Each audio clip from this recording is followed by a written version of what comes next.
السلام علیکم friend, welcome کرتا ہوں اپنے یوٹیوب چینل میں، اور میں آج آپ کے لیے ایک نئی ویڈیو لے کر حاضر ہوا ہوں۔ تو دوستو وہ ویڈیو ہے کہ ایک انگریز اس وقت مسلمان ہو گیا، ایک انگریز ڈاکٹر، پروفیسر ڈاکٹر، جو کہ جس نے سرچ کیا کہ اس نے کہیں میڈیکل میں پڑھا تھا کہ کتے کے جو جراثیم ہوتے ہیں وہ کسی صورت بھی پلیٹ برتن سے ختم نہیں ہوتے۔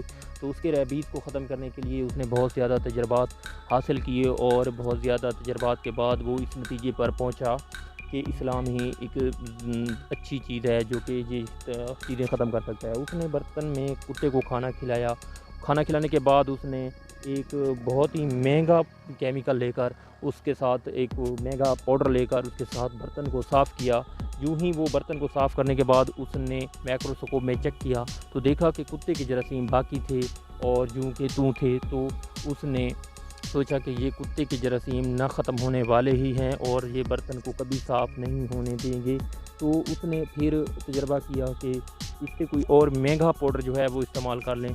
تو اس نے اس کے ساتھ ساتھ دیکھا تو ایک دوسرا پاؤڈر لے کر، اس کو برتن لے کر اس کو کتے کو کھانا کھلایا، اور کھانا کھلانے کے بعد اس نے اس کو بہت ہی مہنگے کیمیکل پاؤڈر کے ساتھ اس کو واش کیا، برتن کو واش کیا اور رگڑ رگڑ کر واش کیا۔ تو اس نے سوچا کہ اب اس میں کوئی بھی جراثیم نہیں ہوگا۔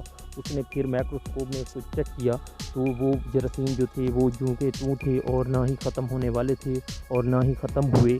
تو اس انگریز ڈاکٹر نے سوچا کہ اب اس کے متعلق کیا کیا جائے۔ اس کی خود بچار نے آخر اس کو مجبور کیا اسلام کی طرف۔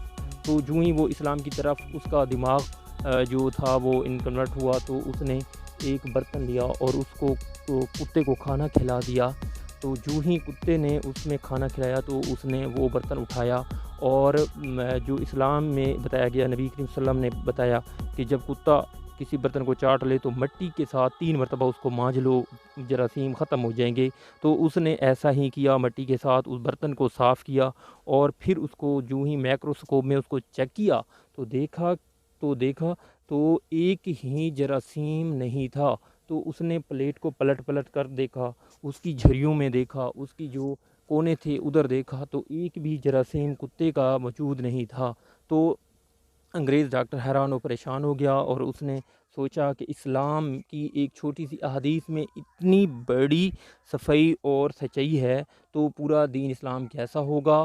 تو اس نے وہیں پر کلمہ پڑھ لیا اور مسلمان ہو گیا۔ تو دوستو ہمیں بھی چاہیے کہ اپنی احادیث مبارکہ پر عمل پیرا ہوں۔